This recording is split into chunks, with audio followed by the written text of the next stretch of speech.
nĩ ceceni ya Inooro TV.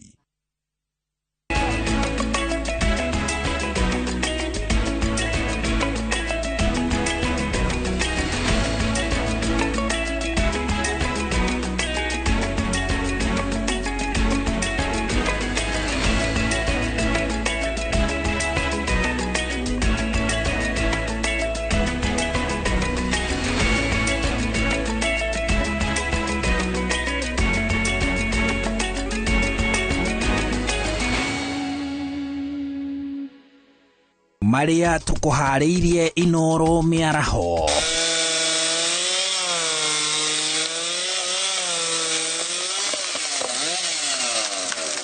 Igoti rĩa macira ma mĩgũnda na marĩa matũrigicĩirie kũrũgamia kwa ihinda ũtemi wa mĩtĩ mĩtitũ-inĩ ya thirikari. Manja wa bara makĩgeria kũbatĩki memwe na ũrĩa magũtha poti hũrũ. Rĩu nĩ ya macokia bara magwa nduthi atigwo gĩkurutoka ika no tũrakĩmoria magĩe na ũigĩrĩrĩki makĩria kũhana ũũ. Mũndũ ũmwe nĩ akuire mũtino-inĩ wa barabara ũrĩa ũhanĩkire Mũrĩngĩti Limuru. Tumeweza kupata pia sukari nguru karibu magunia 4. Tukaweza kupata pia molasses lita 10. Makonia ma cukari nguru 5 na cuba cia njohi thumu kũhithũkio mũciĩ-inĩ ũmwe Embu. Na timu ya Shabana FC kunyitwo ũgeni Narok mekire meharĩria kĩharo-inĩ kĩa William Ole Ntimama. Thegio mũno nĩ kũnyitanĩra na ithuĩ thaa ici arĩ thaa 7 tũrĩ na mohoro ma Inooro mĩaraho na mamwe mamo nĩ gũgũtwara kũrĩa thingira-inĩ wa Iregi kũrĩa tũratanya ndũmĩrĩri kuma kũrĩ President William Ruto. Reke tũingĩre kuo tũigue kĩrĩa kĩrathiĩ na mbere thingira-inĩ wa Iregi. Now, life has been very difficult for millions of Kenyans due to unemployment, low incomes, and the rising cost of essential commodities. The COVID-19 pandemic worsened this situation in 2 directions. The measures taken to contain the spread of infections basically shut down the economy, closing up opportunities to work and earn a living, and disrupted global supply chains, causing shortages that drove the prices of basic goods beyond the reach of many households. In addition, Kenya and the entire Horn of Africa region underwent 5 successive seasons of failed rains, leading to devastating famine, death of livestock, and withering of crops, further worsening food shortages. The resultant economic hardship followed years of declining agricultural production in our country. This meant that the earnings of people employed in agriculture, who make up to 70% of the country's workforce, were diminishing as the cost of living rose steeply.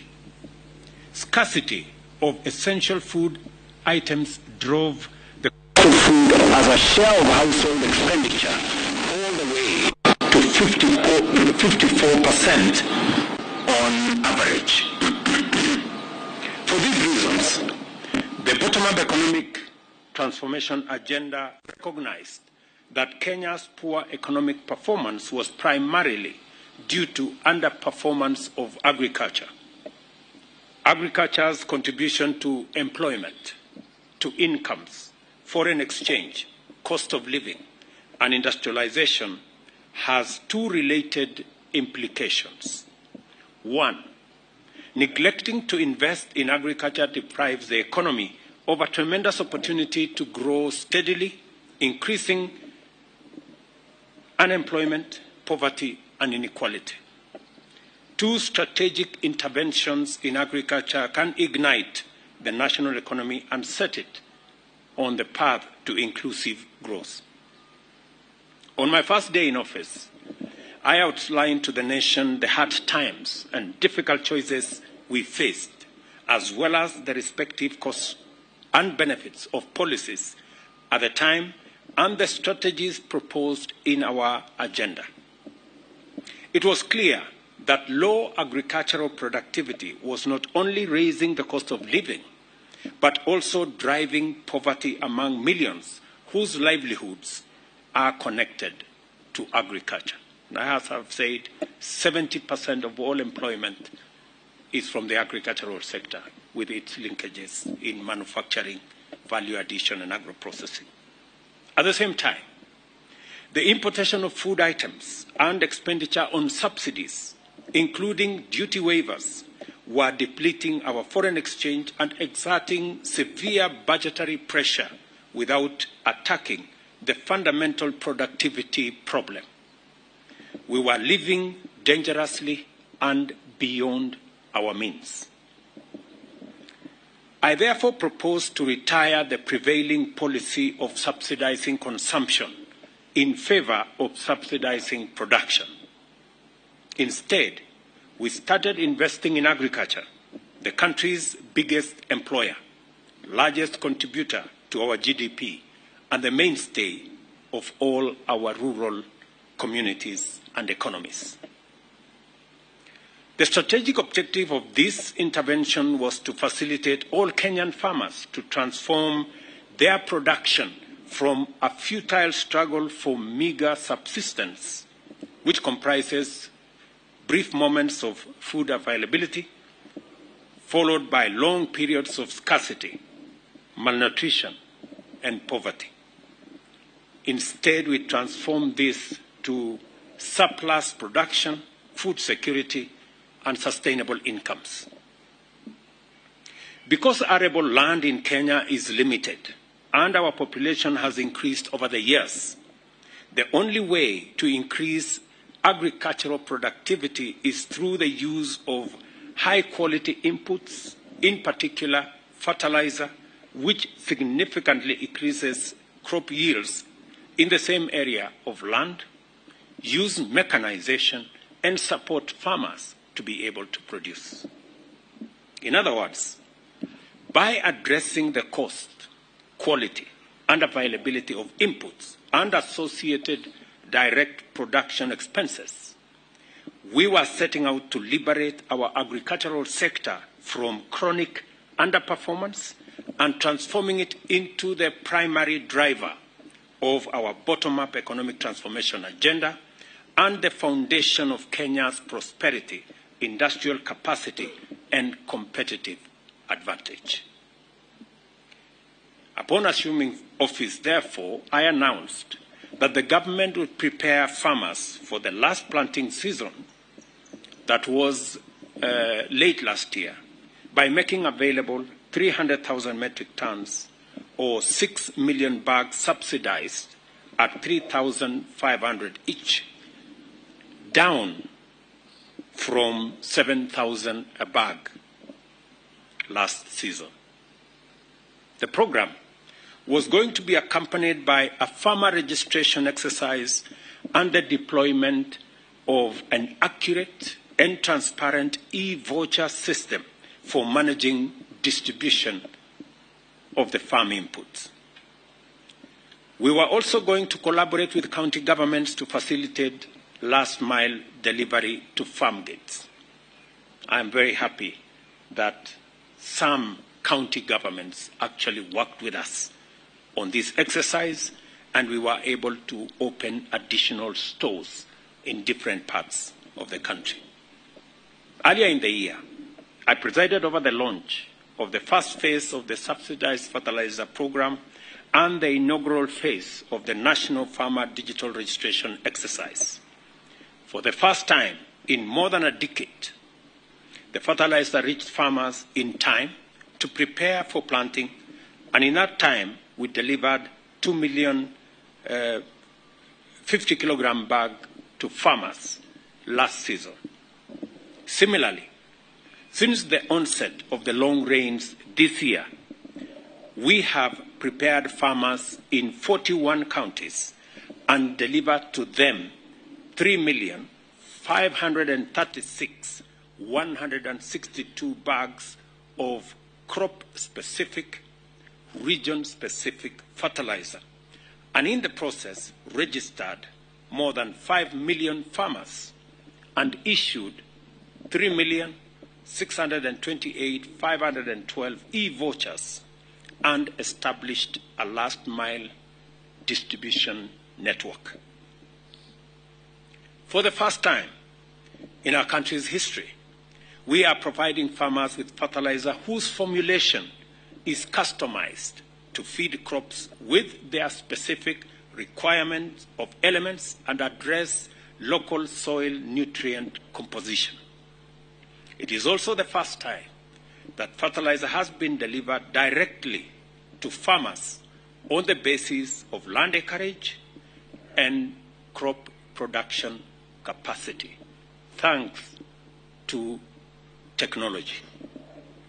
Our last mile logistics were enhanced through effective partnership with county governments, and as a result, counties and communities made warehouses and stores available to the National Cereals and Produce Board to serve farmers efficiently and as close to them as possible. ICT, once again, proved to be a game changer for our innovative intervention to serve farmers. After working with local administration to register farmers, and I must congratulate my deputy for spearheading that process, we collaborated with Safaricom to develop and deploy the fertilizer e-forger system to administer the fertilizer subsidy transparently, accurately, and efficiently. By cutting out brokers, middlemen, and other intermediaries, we have eradicated corruption and inefficiency from the program in order to concentrate maximum benefits on the farmer. The crops targeted by the e-voucher subsidized fertilizer program are maize, coffee, sugarcane, potatoes, rice, tea, cotton, edible oils, and tomatoes. The total amount spent so far on the fertilizer subsidy program is a small fraction of the annual cost of consumption subsidies, and yet its impact is nothing short of tremendous. In 2017, Kenya produced 39 million bags of maize. In 2018, production rose to 44 million bags of maize, but later came down to 40 in 2019, and again 40 million bags in 2021. Our target this year and annually going forward is to produce 61 million bags annually between this year all the way to 2027. Long rains annually account for 80% of our season production. From the long rain season alone, which is underway, and we want to thank God that we got rain this year, better than the last several years. We estimate a yield of 44 million bags in this season, compared to last year's 32 million bags. We estimate that we will get an extra 12 million bags, thanks, by the grace of God, to the rains that we got, thanks to the patriotism of our farmers. If there are patriotic citizens of our country, it is our farmers. Our farmers have come in full force. They have gone beyond their normal call of duty to respond to our intervention, and they are doing a phenomenal job as a farming community. As a result of effectively administered strategic interventions, we are definitely on course to meet national demand in full this year. Today, I am proud to announce the commencement of the second phase of our program.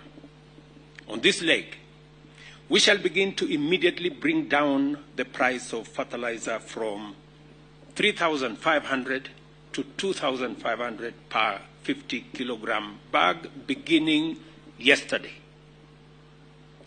And I'm told that yesterday alone, 34,000 bags of subsidized fertilizer were sold to our farmers, a record in a long time, meaning that the farmers know the importance of subsidized fertilizer. And this is for the short rains now that is going to begin next month all the way to December.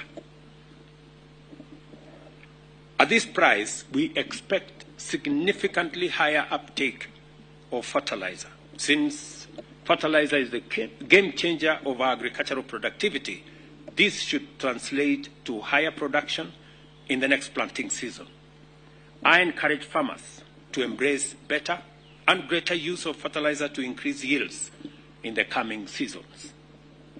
The government is also appealing to farmers to redouble the use of fertilizer per acre to increase agricultural production.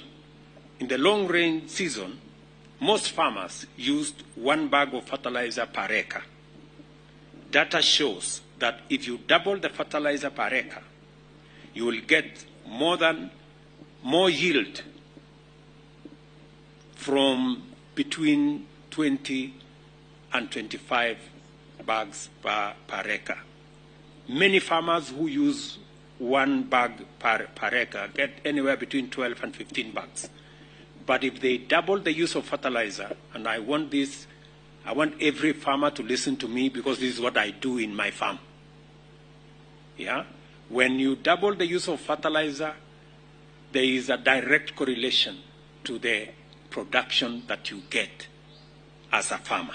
So I am asking our farmers, now that we have reduced the cost of fertilizer from 7,000 now to 2,500, they have absolutely no reason why they should not double the fertilizer they are using from 1 bag to 2 bags, and we can immediately double our production, and we can get rid of the shortages and the high costs of food in our country. For the coming short rains, the government has embarked on the distribution of fertilizer to farmers throughout the country with a view to ultimately delivering 100,000 metric tons, or at least 2 million bags of 50 kilogram bags at the subsidized price of 2,500. I'm asking farmers in the short rain regions that we are working with the county governments, and I am happy the chair of the Council of Governors is here, so that we can work with them on the last mile delivery to make sure that our farmers have access to fertilizer, especially the last mile component, so that we can enhance the productivity of our farmers. I still see, whenever I go around the country, that many farmers are not yet using sufficient fertilizer. Many of them are planting without. Some of them are planting with half a bag. Those who are trying are doing with 1 bag. I am encouraging farmers going forward that let us use at least minimum 2 as we go to 3, because that is how we are going to increase our productivity, and that is how we are going to feed our nation, and that is how we are going to bring down the cost of living in Kenya. Further, I'm happy to announce that our partnership with county governments has provided last-mile delivery of fertilizer to farmers and will be complemented with the opening of more than 50 distribution centers across the country. We will do more if the need arises. I am asking our county governments to work with us, to work with the National Cereals and Produce Board in opening additional centers where we can make these fertilizers available, and we are going to work on a mechanism where this will be jointly rolled out between the national government and our county governments. And we can agree on how the last mile can be worked out. My suggestion would be the county governments provide the space and the stores, and as a national government, we will work with them in making sure that there is personnel which can be shared between the county and the national government to make sure those stores run efficiently and serve the farmers as best as we all want. As we prepare for a bumper harvest, thanks to a successful collaboration between the Almighty God who has given us rain, the government of Kenya who has delivered fertilizer, and our very hard-working farmers who has done the most. I also take this opportunity to convey more good news to our farmers. We are now implementing a national initiative to acquire 100 dryers, which will be distributed strategically to various NCPB depots nationwide, with the aim of serving maize farmers as well as cereal farmers at subsidized and highly affordable rates. I know, for example, that farmers have been spending anywhere between about 60 shillings per 90 kilogram bag of maize and thereabout. We are proposing that this year, Government of Kenya is going to meet half the bill for drying. Again, this is our strategy to make sure that we eliminate post-harvest losses. As we all know, we have seen farmers trying to dry their produce in all manner of ways, on roadsides, along the roads, in all manner of places. I want to tell our farmers that the Government of Kenya is not only going to provide the facilities for them to do the drying, but we are going to meet half the cost of drying so that we minimize on the almost 20-30% losses that we that normally we lose because of management of the post-harvest challenges.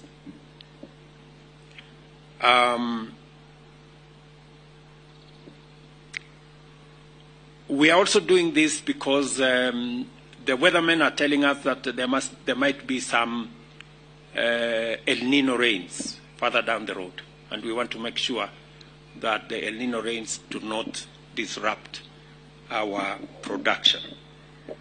Just as we have maximized farmers' comfort by eliminating middlemen, brokers, conmen, and intermediaries in the distribution of inputs through ICT, we are also maximizing farmer returns from their produce by likewise removing brokers, middlemen, and others, as well as other perennial marketing challenges related to cereals and pulses. To this end, we shall implement the Warehouse Receipt System Act of 2019, which has never been implemented, which establishes a structured and well-regulated trading system for agricultural commodities. This system creates an ecosystem with opportunities for the private sector and National Cereals and Produce Board to provide a trading platform that links buyers and sellers and facilitates access to credit by agricultural producers. The warehouse receipt system also supports the reduction of post-harvest losses and cushions farmers against low farm gate prices. Again, the minister has clarity on how he's going to work with the private sector to make sure that we make the capacities within National Cereals and Produce Board and other government entities available for the private sector to work with us to make sure that we eliminate drop in prices that significantly affects farmers, but also we provide storage and other capabilities under trading mechanism that is fair both to the consumer but also fair to our farmers. We are increasing the budget again as an intervention for the Agricultural Finance Corporation for seasonal crop lending from 2 billion shillings to 10 billion to facilitate affordable credit that will be available to our farmers. The credit will be provided at single-digit rates to further reduce our cost of production and enhance the productivity of our farmers. We have so many farmers that every season borrow money to buy inputs. The money that has been available has been between 2 billion and 2.5 billion over the years, which has not been adequate.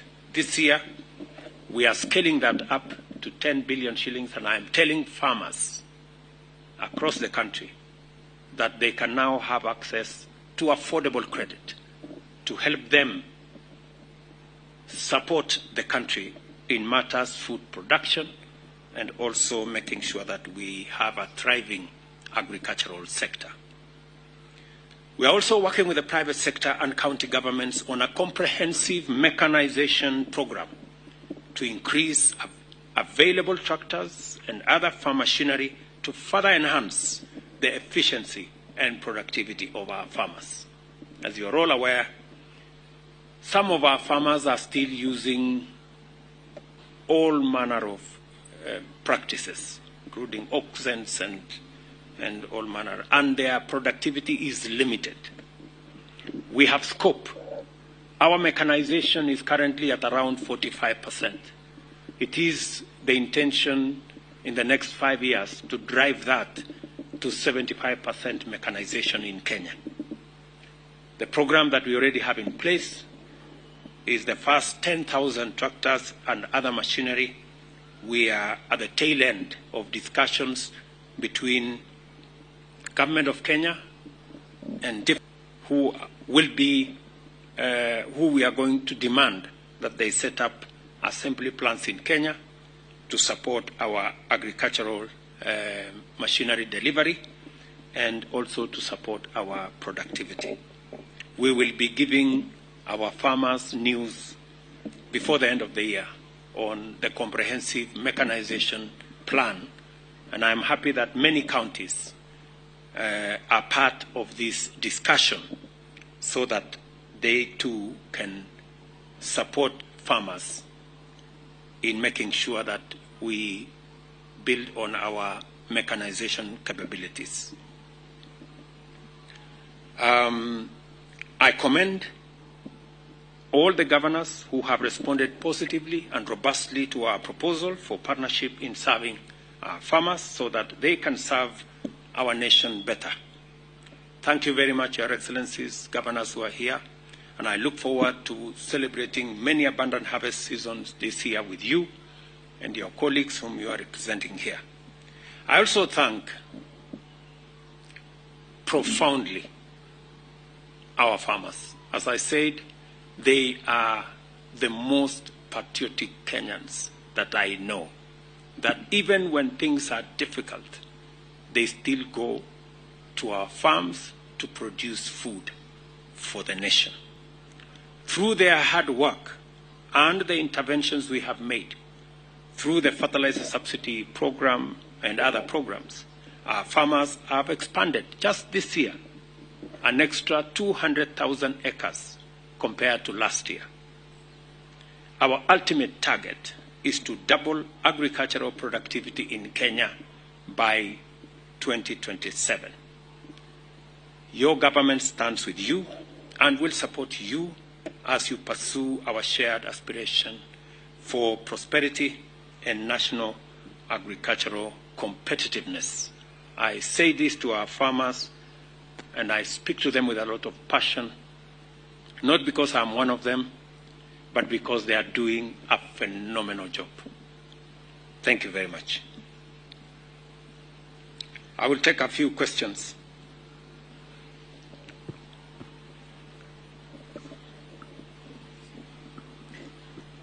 My name is Chemutai Goin from Citizen TV, and I have one question. There's been concern by sugarcane farmers in parts of Western and Nyanza. Some factories have closed shop. And Kenyans are actually concerned about the price of sugar because when you look at the period when you took over power, sugar was about 300 shillings and now 2 kgs is retailing for about 510. So the concern is what is pushing the price of sugar up and what interventions the Ministry of Agriculture and the administration is using to cushion the farmers. Thank you. Thank you very much. I agree with you that there is concern around sugar. Some of the, we've had confusion and chaos actually in the whole sugar subsector. And we are streamlining that sector because the whole sugarcane sector has been riddled with all manner of confusion and poaching of sugarcane from one corner to another. The others, everybody refusing to work in accordance with the law. In fact, the reason why many companies have closed shop temporarily is because there is no cane to harvest. And they were even harvesting cane that is not mature. We have had serious consultations. The minister, AFA, has been on top of that game. It is true the prices have gone up. We have been reluctant to work against farmers by opening importation. Importation has always been a problem in Kenya, that sometimes importation has been used to destroy the whole sugar industry. We have been careful, we have been methodical, but finally we have given licenses for the importation of sugar into the country. Initially, we started with Comesa sugar. That was not, finally it was not available.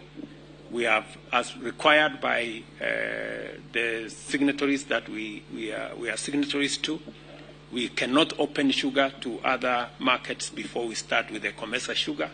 Now that we have ascertained that there isn't sufficient supply in the Comesa area, we've now opened globally, and I want to announce that I think in the next 1 or 2 weeks, at least by mid of this month, we will see a different situation pertaining, because that's the time we expect stocks of sugar to come into the country. But additionally, I did undertake during the campaign to sort out the whole sugar subsector. We've been in consultations with stakeholders. The minister here has had a meeting with all the governors from the sugar growing areas. He has had a meeting with all the members of parliament. I have personally had maybe 6-7 meetings with my economic team, with the various stakeholders. And finally, we now have a roadmap that will be discussed in cabinet next week. And I want to promise the country that we now have a comprehensive plan to sort out our sugar subsector and make sure that that area is properly aligned to serve the interest of farmers first and to serve the interest of the country, consumers, and everybody else. Thank you very much. My name is Dev Kirui from KTN News, and my question is regarding the subsidized fertilizer is a welcome move in terms of increasing production. However, there is another key component, which is the cost of fuel.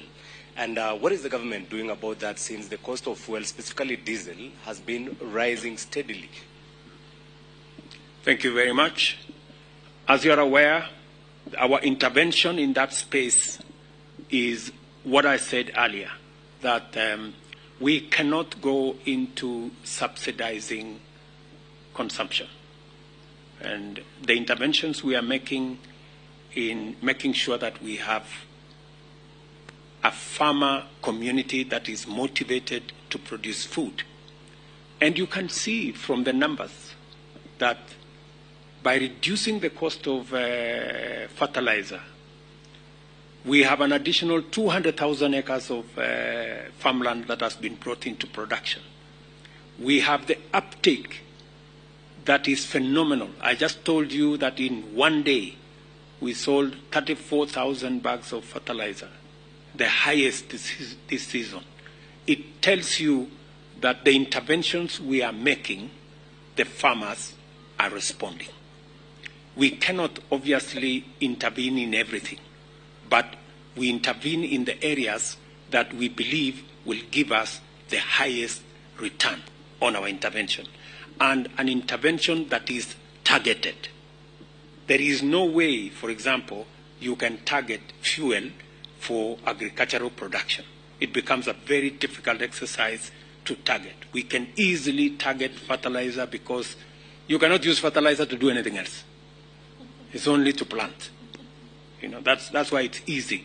And the reason why we have taken this approach is that we want policy interventions that cannot be abused, that cannot be subjected to corruption, that cannot be diverted. And that is why we are intervening in the manner in which we are. Your Excellency, my name is Mwangi Maina from Inoro TV.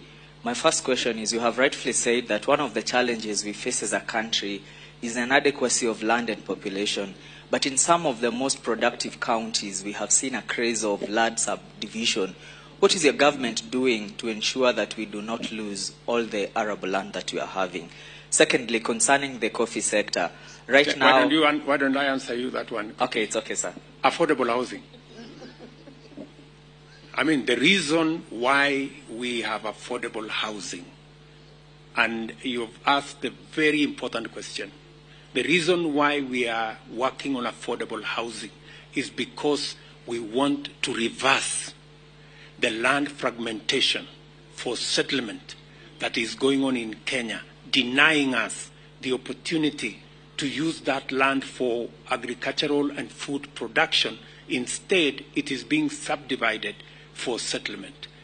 Affordable housing will help us reverse that trend, consolidate land for agricultural productivity, and use the land we have for settlement by making sure that affordable housing consolidates land that is settled for housing so that we can free up land that currently is being abused through subdivision, and we can then make that land available for agricultural productivity. Finally, you can Mr. go to President, on coffee sector, currently we are not having coffee that is being sold in the Nairobi Coffee Exchange, and the government is having plans to revitalize the coffee sector. What is happening currently? We've had challenges in the coffee. Sector. We also, I made a commitment during the campaign that we are going to sort out the sector. We have people in that space who are chronic. And because we have to sort out that space, we've had to make some difficult decisions. Including this morning, we were having a conversation about coffee. What I want to promise the coffee farmers is that we are going to sort out this area. Imagine last year, we even made fertilizer available at 3,500 for coffee farmers. But the cartel in the coffee sector could not even allow the farmers to pick the coffee of 3,500. They were still selling fertilizer of 5,000 to farmers by force. Can you imagine that? So we are on top of it. I want to promise the coffee farmers, I know coffee farmers are not making money the way they should. Current going prices of beans is maybe 50, 60, 70 shillings.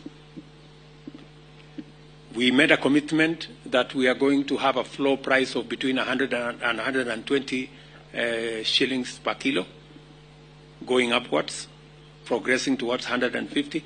That is where we are going to take this. There has been a challenge of the auction. We have agreed tentatively that there will be an auction next week to make sure that the whole process does not stall. But finally, we will sort out matters around the sale of coffee. Farmers are getting a raw deal in the whole of that exercise. And 2-3 people have taken that whole sector hostage. And I want to promise our farmers that the government of Kenya is going to sort it out. Your Excellency, my name is Grace Kuria-Kanja from TV47. 2 questions. I'll go with the first. What plans does the government have to harvest water now that, like you said, we have an early warning from the weatherman?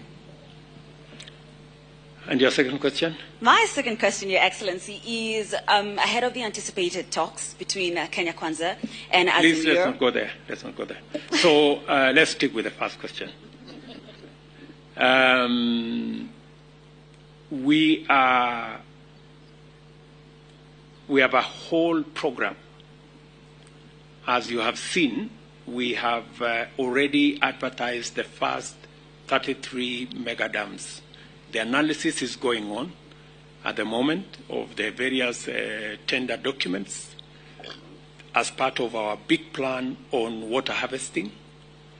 Our stretch is to do 100 mega dams, to do close to 1,000 micro dams, and close to 3,800 water pans around the country.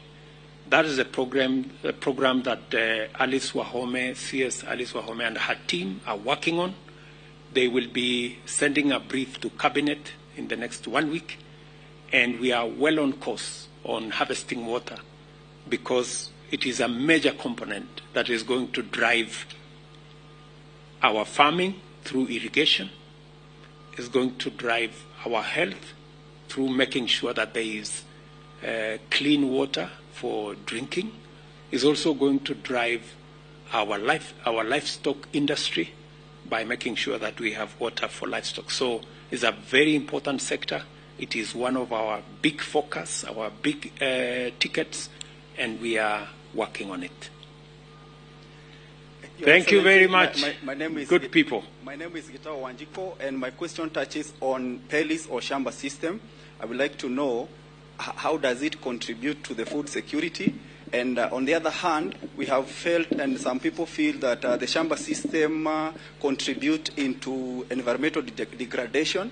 And your government is so serious in terms of conserving the environment. How are you going to intermarry the two so that maybe we can exploit the Pelis system and as well as we contribute or we conserve the environment? Our focus at the moment is on growing 15 billion trees in Kenya.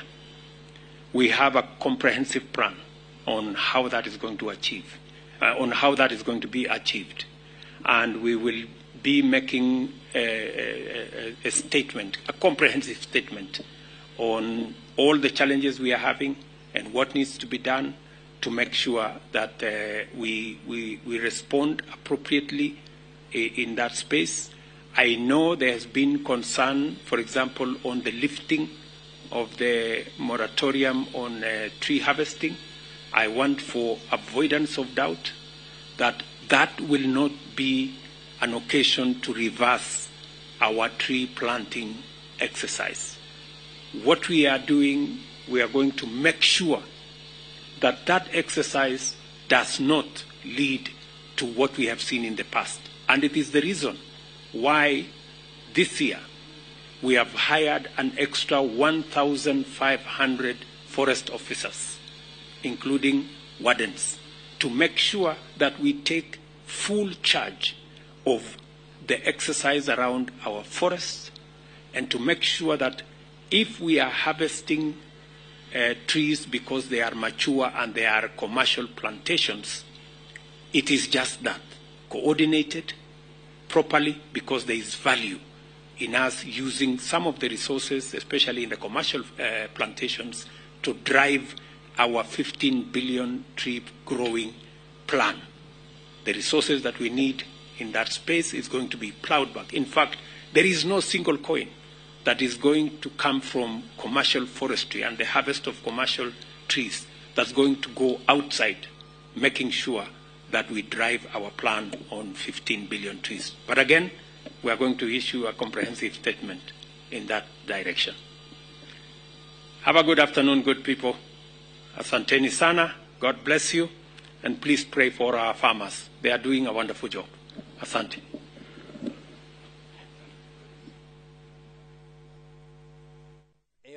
Iyo nĩ ndũmĩrĩri ya President William Ruto kũrĩa thingira-inĩ wa iregi akĩhutia maũndũ matiganĩte makĩria megimaine na ũrĩmi kũrĩa auga thirikari yake gũkinyĩria rĩu nĩ ĩrĩkĩtie kũheana bataraitha makĩria ma mĩhuko milioni 15 kuma rĩrĩa aingĩrire wabici. Oho agĩtarĩria atĩ thirikari yake nĩ ĩragũithia rĩu kĩmara-inĩ gĩkĩ kĩa mbura nini nĩ gũkorwo ĩkĩgũithia kwanjĩrĩria mũthenya wa ira thogora wa bataraitha kuma 3,500 kinyagia ciringi 2,500 na kauga bataraitha ĩyo nĩ ĩranjĩrĩirie kwendio kuma ira kũrĩa kinyagia rĩu thirikari ĩrĩkĩtie kwendia bataraitha makonia 34,000 na no auga atĩ bũrũri nĩ ũtanyĩtwo kũgĩa na magetha maingĩ kĩmera gĩkĩ kĩa mbura ĩno nene.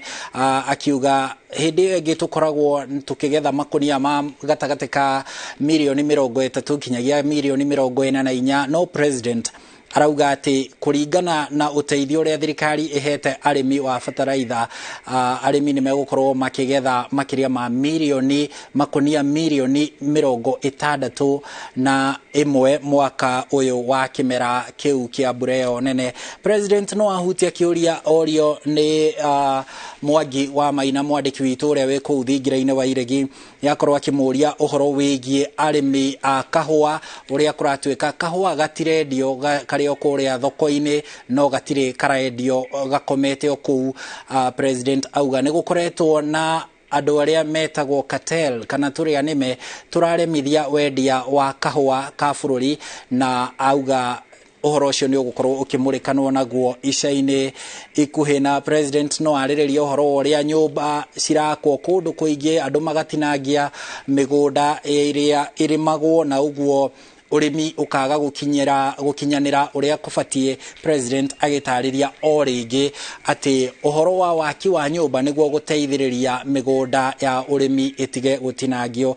Na oho nĩ tondũ twĩna riboti ĩno, mũthenya wa ũmũthĩ igoti nĩ rĩkorirwo rĩarĩrĩria kana rĩateanĩria kwa ihinda watho wa president wa kweheria mukana ũrĩa warĩ ho wa ũtemi wa mĩtĩ, na igoti kũrũmĩrĩra cira ũrĩa ũhandĩtwo igoti-inĩ nĩ kĩama kĩa mawakiri bũrũri-inĩ, na igoti rĩauga watho ũcio ũreheretio wambe ũikare o ũguo kũrarĩ hau kabere. No president auga atĩ thirikari ĩraheanire rũtha rwa gũtema mĩtĩ ĩrĩa mĩkũrũ tu no ti mĩtĩ ĩngĩ, na agakiuga atĩ nĩ megũkorwo makĩrekereria ndũmĩrĩri nginyanĩru thutha-inĩ ĩgimaine na itua rĩu rĩa igoti. Na gũkinyĩria hau tũkinyĩte, tũkwamba tũhũmũke o hanini, ndũgathiĩ haraya nĩ amu no tũrahũndũka na mangĩ maingĩ.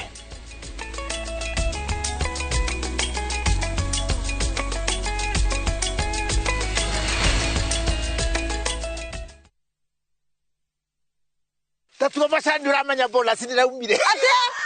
We, muri o macani nina muri gwa ndagi mani mararugoria mugonda mwaro kuria mae mahiu. We, ndwara tutiga. Netathie transport ne toho. Hike gutiga tucoki. Haya, nuguko. Iri gatari guku. Kuria ngumura gwetagwo Longonot View Estate. Na kirima kero Longonot nikyo kiria. Kasijara ni weria. Na guku mbere ciringi 445. Mena taito. Eni, kwa ndagi mari, taito neta mahuti. Jita jita. Na tigo guo na maneimbari nimo maya na toguku mena brotike kuria Kagundo Road na kuria mwena wa Makutano na nikio tugaga ndagima na kuga na gwekwa.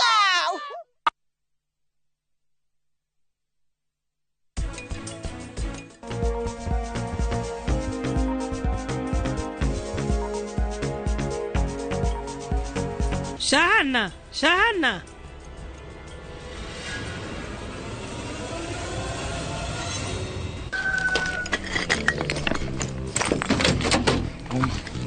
Uma, niki manake.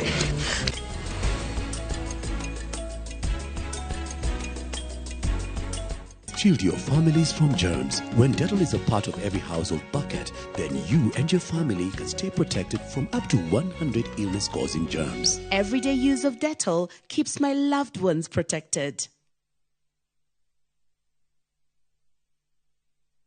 Sharia Housing Cooperative Society Limited rĩu nĩtũkũreheire Loib Gardens Ridgeview Muruti Laikipia County. Ici nĩ broti cia mũigana wa 50 by 100 kwa thogora wa ciringi 126 na 100 by 100 kwa thogora wa ciringi 250. Tũrĩ na makĩria ma broti 250 na irire kilomita 13 kuma Rumuruti Town. Oho nĩ tũrĩ na mũtaratara wa Jipange Plan wa marĩhi mao kahora gwa kahinda ka mĩeri 6. Kwĩna maĩ, thitima na barabara nĩ njega. Wĩkĩo tuĩka mũigithia taũni-inĩ ĩrĩa ĩrakũra na gĩkĩro kĩnene mũno bũrũri-inĩ ya Rumuruti. Mega site visit nĩ tarĩki 12 mweri wa kanana mwaka ũyũ. Kwa ũhoro makĩria hũra thimũ 0721902528. Sharia Housing Cooperative Society Limited, building a future together.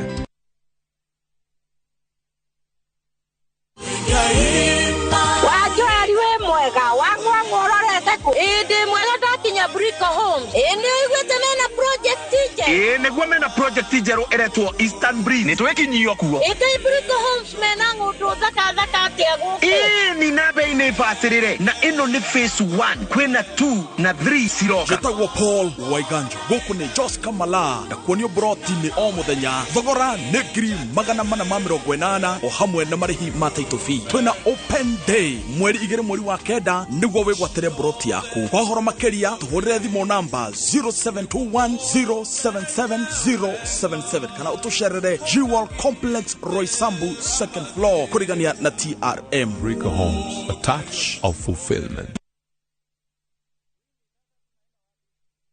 Ni urenda kugita nyumba yaku na mabati ma gutura na ma uthaka wa kiriu horera riu tondu kambuni igatu ya Ruiru Mabati Factory Limited iria yoikaine na wendia nguthi wa mabati ma gikiro kia iguru maria metiragia mbura nene na riũa rĩhiũ twi haha ni undu waku endia itu ni mohigeire wira-ini wao koguo ni magutaraga na magakwenderia kuringana na muigana kana muhiano wa nyumba yaku ukahuthia wira na ukahonokia mbeca wicagurire kuma kwi mithemba ngũrani ta Jenga Tile, Europe Tile, Box Profile na mangĩ maingĩ oho ni monekaga na marangi ngũrani na tukakurehe nginya ogwa kumurango-ini gwa kahinda ka mathaa 24 tu tucerere Ruiru Town kana utuhurire thimu namba 0111050700. Ruiru Mabati Factory, mali safi kwa bei poa. Waneriria gwikara mwena wa Juja Farm. Twina broti cia 40 by 90 na cia hakuhi na Juja Farm Township, kilomita 1.5 kuma Juja Farm Center na no kilomita 10 kuma Thika Road. Kwina mae, thitima, mathukuru, mathibitari, motungata ma ukui wa muingi na ningĩ ũgitĩri nĩ mũgacĩrithie koguo gũkũ nĩ kũndũ ũngĩaka na wĩikare. Thogora nĩ 550,000 cash price na 600,000 warĩha na installment. Kwa ũhoro makĩria hũra thimũ namba 0745-430-430 kana 0748-332-332. Jokere rĩngĩ 0745-430-430 kana 0748-332-332. Twende chain. Pata boost ya 500% ukiekelea multibet yako on shabiki.com. Play and win big. Kuwa Shabiki. Strictly not for persons under the age of 18. Betting can be addictive. Play responsibly. Shabiki.com.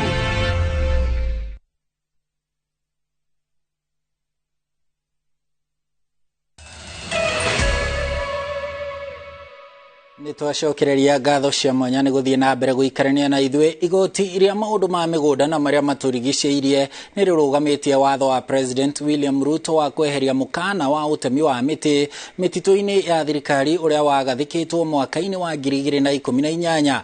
Igoti rĩathĩte thirikari itige kuheana marũa kũrĩ arengi a mĩtĩ ta uria Karo Kinyugo Mwaura aratarĩria. Mweri wa gatandatu mwaka uyu nirio President William Ruto aheanire mwerekera wa kweheria mukana uria wagathikitwo mwaka-ini wa 2018 wa kugiria utemi wa miti mititu-ini ya thirikari. Kurumirira mwerekero uyu kuheanwo kiama kia mawakiri bururi-ini gigithii igoti-ini gutetia mwerekero uyu makiuga gutiagire na ihinda ria muingi kuheana mawoni mao. Riu igoti ria maundu ma migunda na maria maturigicĩirie nĩrĩrũgamĩtie watho ũyũ wa President William Ruto wa kweheria mukana wa utemi wa mĩtĩ mĩtitũ-inĩ ya thirikari. O igoti nĩrĩathĩte thirikari gũtiga kuheana marũa ma gwĩtĩkĩria utemi wa mĩtĩ. Kiama kia mawakiri kirauga gwitikiria miti temwo ni kuhurana na umenyereri wa riera o undu umwe na mawega maria miti irehaga hari umenyereri wa maria maturigiceirie. Cira uyu ugathikiririo tariki 14 mweri uyu.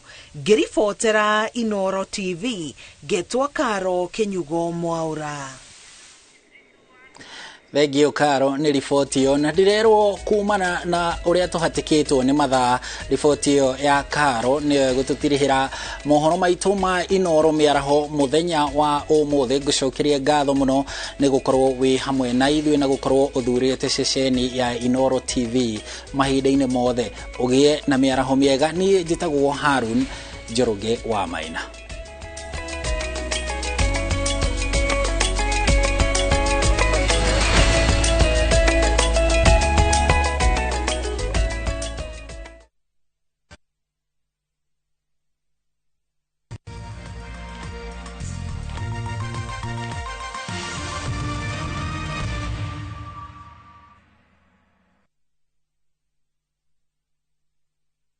Hihi ne hindi urarikirie form 4 na ni urenda guthie na mbere na githomo ndukamake Embu College iri haha ni undu waku. Turi na umenyeri wa guthomithia wa miaka 28 na mieke ya guthoma thiini wa honge citu cia engineering, hospitality